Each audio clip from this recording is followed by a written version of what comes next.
పొలిటికల్గా మీ పార్టీ గురించి, party ideological approach గురించి చెప్తాం. తెలంగాణ ఉద్యమం మీరు చేశారు, 13 సంవత్సరాలు చేశారు తెలంగాణ ఉద్యమం.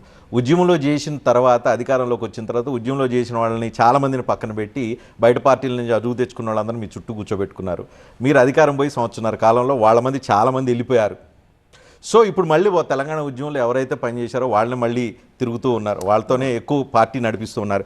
రేపు మళ్ళీ మీరు అధికారంలోకి వస్తామని చెప్తున్నారు. వస్తే ఇస్తే మళ్ళీ అరువు తెచ్చుకున్న నాయకులు మీ చుట్టూ ఉంటారా, లేదంటే తెలంగాణ ఉద్యమంలో పార్టిసిపేట్ మీతో క్యారీ అయిన వాళ్ళు ఉంటారా? ఉద్యమ పార్టీగా మా ప్రస్థానం 14 ఏళ్ళు.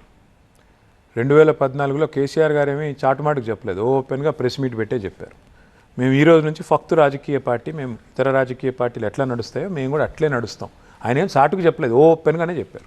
అంటే ఇతర రాజకీయ పార్టీల్లో చేరికలు ఉంటే మా పార్టీలో కూడా ఉంటాయి.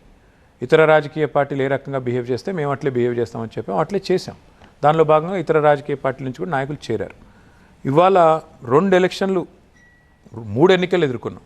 అందులో 2 విజయవంతంగా, మొదటిసారి 63, రెండోసారి 88. మొన్న కూడా మాకేం దారుణమైన పరాభవం ఎదురుగాల. మొన్న మేము 39 సీట్లు గెలిచాం. 14 సీట్లలో 5,000 కంటే తక్కువ మెజారిటీతో ఓడిపోయాం. 37% ఓట్లు వచ్చినాయి. మాకు ఏదో పెద్ద దారుణమైన పరాభవం జరగలేదు. మోడీ గారు 2014లో 278 సీట్లు ఏదో వచ్చినాయి. 2024లో ఆయనకి 303 సీట్లు వచ్చినాయి. మొన్న మెజారిటీ కంటే దాదాపు 33 సీట్లు తక్కువ వచ్చినాయి. మాకు ఆయనకి ఇద్దరికి నైతికంగా మొన్న ఓటమే జరిగింది. నేనేమంటాను రజనీ గారు అంటే, మీరు ఆలోచించాల్సింది, ఎన్నికల్లో గెలుపులు ఓటములు ఒక భాగం, రెండవది పరిపాలన ప్రజామోదం ఇంకో భాగం. ఇవాళ ప్రజలు బై అండ్ లార్జ్ కోరుకునేది, చెప్పేది ఏమంటే కేసీఆర్ గారి పరిపాలననే బాగుంది కాబట్టి ఆయనే తిరిగి రావాలని కోరుతున్నారు. ఆ క్రమంలో రాజకీయ పార్టీల్లో చేరికలు అటు ఇటు జరగడం కామన్. రేపటి రోజున ఎన్నికలు వచ్చినప్పుడు ఎన్నికల్లో గెలుపు గుర్రాలు నిలబెట్టే క్రమంలో డెఫినెట్గా సమతూకం ఉంటుంది.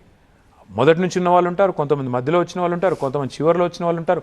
ఏ పార్టీ దీనికి అతీతం కాదు. మేము కూడా ఇతర రాజకీయ పార్టీలు ఎట్లా వ్యవహరిస్తాయో మేము కూడా అట్లా వ్యవహరించాలి. వ్యూహం అట్లే ఉంటుంది.